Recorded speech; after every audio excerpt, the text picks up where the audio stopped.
j'espère que tu vas bien.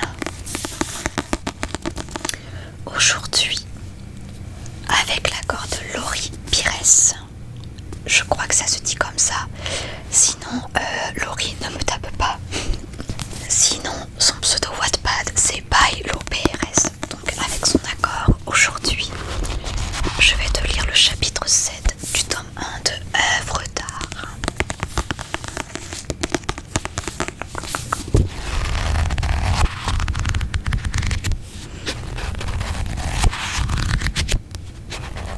D'ailleurs, je suis contente parce que je l'ai enfin en main, le roman.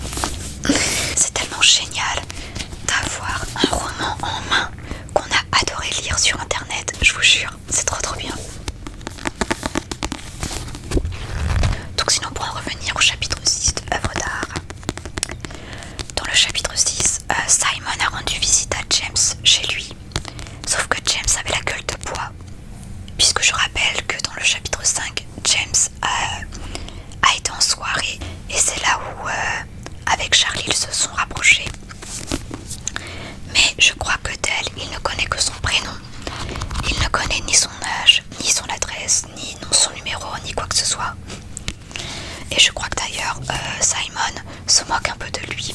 Je suis pas sûre, mais il me semble. Sinon, ensuite, ils ont décidé d'aller dans un restaurant à Paris pour manger un petit peu. Et de là, Simon a informé James que son père, le père de James, est passé à la galerie d'art pour avoir des nouvelles de James. Ce sur quoi on a compris que James n'entretenait pas de bons rapports avec son père. Par la suite, Simon a également informé James qu'il devait voir un collectionneur. Et ensuite, il a pris un taxi pour partir et on en était là. J'espère que j'ai plutôt bien résumé puisque ça fait assez longtemps que je n'ai pas fait cette lecture sur ma chaîne. Donc c'est parti pour le chapitre 7. Chapitre 7, chapitre 7, chapitre 7. Simon partit. Je range l'appartement, lave la vaisselle, remets les coussins à leur place sur le canapé, va chercher des draps propres pour faire le lit, essuie le plan de travail et passe un coup de balai sur un fond de Billy Paul. Aya va encore me remonter les bretelles pour avoir fini son travail. Aya est ma femme de ménage. Une femme marocaine pleine d'humour, d'un certain âge et rondelette. Constamment coiffée d'un foulard assorti à sa blouse de ménage à carreaux bleus. Elle vient 2 fois par semaine. Les premières fois, on ne s'adressait presque pas à la parole, mis à part les usuels bonjour, au revoir. Les instructions diverses ou encore les « voulez-vous quelque chose à boire ?» et autres formules de politesse dont je sais faire preuve. 2 semaines auparavant, elle était sortie de son silence. Occupée à contempler les tendances new-yorkaises sur mon ordinateur pour décoder un nouvel artiste susceptible d'exposer lors du prochain vernissage. D'une voix amusée, elle m'avait lancé, sous son apparence autoritaire, « Messieurs, va falloir arrêter de ronger et nettoyer, sinon ça sert à rien que je vienne, vous comprenez ?» Excusez-moi, j'ai du mal à me faire au désordre. Alors rongez, mais nettoyez pas. Ou faites-moi 10 taches de café pour que j'y puisse laver quelque chose. C'est trop propre ici. Aya, je peux avoir votre avis pour quelque chose ? Lui avais-je demandé, plongée dans ma recherche. Bien sûr, messieurs, m'avait-elle répondu en s'avançant vers moi, balai à la main. Comment trouvez-vous cette sculpture ? J'ai besoin d'un regard extérieur, lui avais-je dit, démontrant le moulage à peine dégrossi, qui représentait un homme nu. « Ah, Starfallah !» s'était-elle exclamée en mettant ses mains devant ses yeux. Petite parenthèse, je suis désolée, mais je ne sais pas comment on prononce ce mot-là. Donc voilà, ne le prenez pas mal. Quoi ? Lui avais-je lancé, surpris.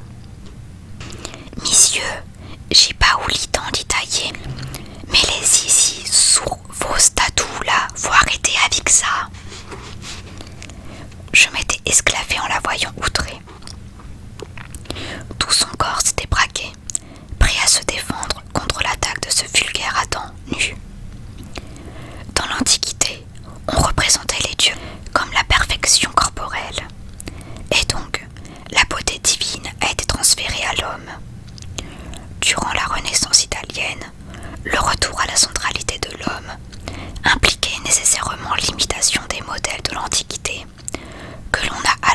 recouvert fiévreusement.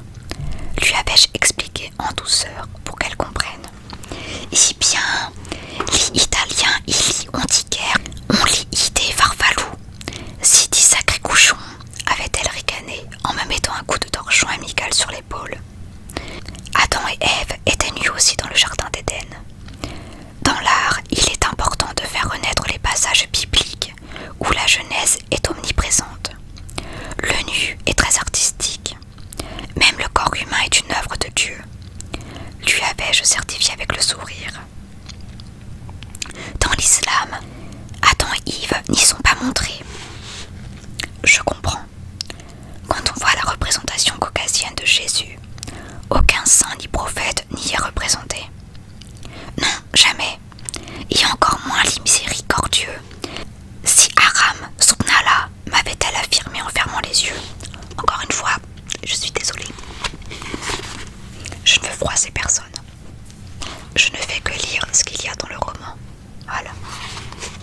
Après, si vous voulez un avis, si très moche, j'ai vu les statues au château d'I Versailles. Entre vous et moi, les ici sont mieux faits. Face à pareille sortie, je m'étais étouffée sous un fou rire qui dura un long moment et m'avait arraché bien quelques larmes. D'une seule et unique phrase, cette Aya était devenue irremplaçable. Je fais bouillir du lait pour mon Earl Grey. Le regard braqué derrière le paravent où s'impatiente mon lit qui me réclame depuis ce matin. Je suis épuisée avec mes exploits de la nuit dernière et les 3 heures de sommeil. Pour une veille de rentrée, ça n'est pas du tout raisonnable. La bouilloire crache sa vapeur et je l'éteins avant de me verser de l'eau dans une tasse, y ajoutant du citron, du lait et un sachet d'Earl Grey. Dans l'attente, je me place devant mon ordinateur pour prendre connaissance du cours que je compte inculquer à ma classe de travaux dirigés demain. Du symbolisme à travers le corps humain. Je connais ces croquis par cœur, c'est symbolique sur le bout des doigts et l'interprétation dans sa globalité. Alors qu'elle laisse entrevoir plusieurs sens, j'ai hâte d'entendre les interventions de mes élèves en espérant les attirer avec cette entrée en coup de maître. Défini, je laisse la tasse dans l'évier avant d'aller jouer le comateux sur ce lit frais d'une odeur de lavande. J'enlève mes lunettes et les dépose sur la table de chevet. J'enfouis ensuite ma tête entre les oreillers moelleux à souhait et ferme les yeux. En mémoire, le souvenir d'une créature de rêve allongée à mes côtés. Celle qui s'y trouvait il y a à peine quelques heures. Un joyau avec qui j'avais entretenu un échange passionné et presque oublié. La douceur d'une femme nue étendue sous mes caresses afin d'accroître l'excitation. Belle muse qui m'a permis d'atteindre une jouissance orgasmique après un an d'abstinence à ni voir ni toucher le corps plaisant du sexe opposé. La douleur que j'avais éprouvée en perdant Lorraine avait été si conséquente que j'avais fini par oublier de vivre. Sans même me rendre compte, j'avais écarté ces moindres plaisirs que la vie procure. Dans mon cas, ce sexe féroce que j'aime tant, sans que ma partenaire demande à arrêter. Une copulation chargée de volupté, tout comme cette dernière dont les preuves sont encore marquées dans mon dos. Un débat ardent dont chaque détail défile dans ma tête, jusqu'à ce que Morphée ne m'enveloppe de ses bras. L'atmosphère est paisible et la lumière naturelle parfaitement reposante. L'air n'est ni trop chaud ni trop froid. Telle une caresse, la douce brise effleure mon visage. Je tiens la main de ma mère et nous longeons le trottoir d'un paisible quartier, agréablement aménagé. Chacune des maisons se ressemble avec, en guise de devanture, leur pelouse tendue, uniforme, où pas une herbe ne surpasse l'autre, ne serait-ce que d'1 millimètre. Chaque personne que l'on croise nous accueille sourire aux lèvres. Nous ne nous attardons pas et poursuivons notre chemin. Ma petite main, serrée dans celle de ma mère, devenue moite, due au contact prolongé. Nous tournons en fin de compte sur notre gauche, à l'angle d'une maison clôturée par un haut grillage, là où une forte odeur de brûlé vient me piquer le nez. Une fumée se disperse rapidement autour de nous, et je peine soudain à respirer. Arrive ensuite une chaleur étouffante, puis une maison qui s'embrase, là, face à nous. De mes maigres forces, je tire ma mère en avant, afin de porter secours aux éventuelles personnes prises au piège dans l'incendie. Elle ne bouge pourtant pas, et se contente juste de fixer le désastre. Surpris par sa non-réactivité, je me tourne vers elle et la contemple. Ses yeux sont tristes, si tristes. On ne voit que ce que nous voulons voir. Mais maman, je ne comprends pas, réponds-je, apeurée. Lisez ces signes, Jamie chérie, rajoute-t-elle. Maintenant, vas-y, me crie-t-elle en lâchant ma main. Je cours vers la maison à en perdre haleine. Je suis tout proche. Je sursaute dans mon lit. J'ouvre un œil et constate que le soleil est en train de se coucher. Anesthésiée par la sieste, je tâte ma table de chevet à la recherche de ma montre. 18h59. Bulox, je ne vais plus me rendormir ce soir. Je suis encore dans le coltard quand je m'extirpe du lit pour me diriger vers la salle de bain, grande d'environ 10 mètres carrés.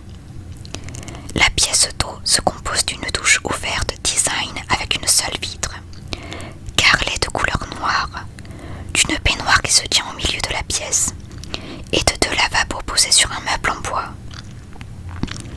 Je me passe de l'eau sur le visage et m'examine dans le miroir. J'ai les traits tirés par la fatigue.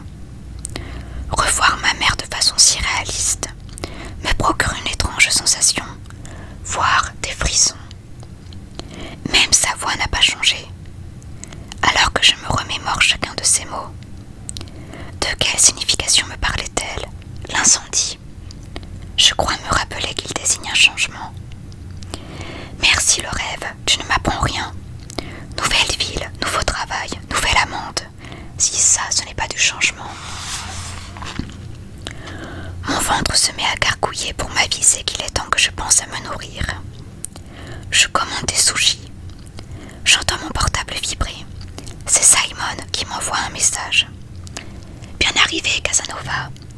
J'espère que tu te souviendras encore longtemps de tes 38 ans et que, passé ce premier cap, tu prendras plaisir à te taper Moira Crick-Sherman. Souviens-toi comme tu pendais sur elle il y a 20 ans. Le destin, mec. Les signes, les significations, blabla. Fonce, ta bite en a besoin. PS, ton vieux y passait encore à la galerie disant qu'il fallait que tu l'appelles. C'était important.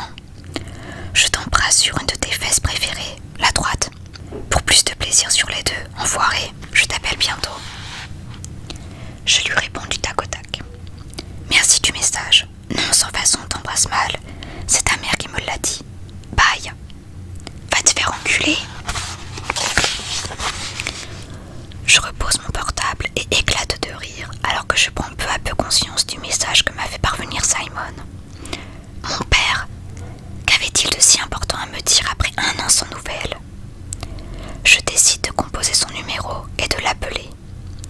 Il répond à la 3e sonnerie. Diable. James. Robert.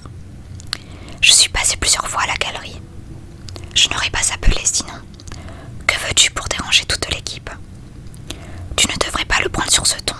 Tu es toujours mon fils, dit-il d'un ton sec. Que veux-tu? Te parler, savoir comment tu vas. Tu ne m'as plus donné de nouvelles après la mort de Lorraine, dit-il avec une voix faussement penaude. Parce qu'on n'a rien à se dire. Le courtage, la bourse, le footsie, je n'en ai rien à branler. Et à ce que je sache, rien de ce qui se passe à Soho ne t'intéresse non plus.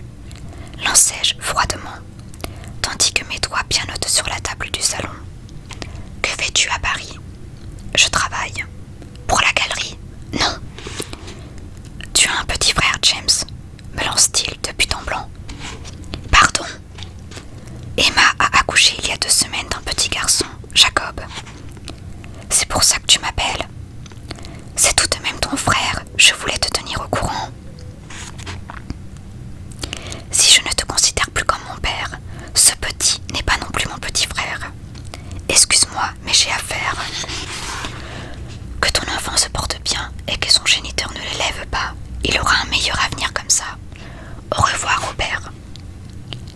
Choqué par cette annonce, je coupe court à la discussion et lui raccroche au nez.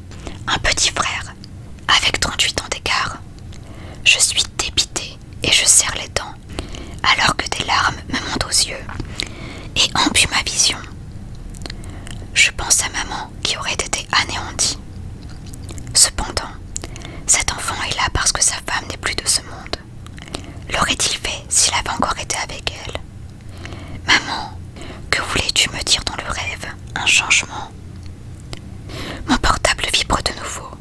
Un message de mon père. J'espère qu'un jour tu me pardonneras. Ton père, Robert Taylor. Impossible de retenir cette rebelle perle liquide qui s'écoule le long de ma joue.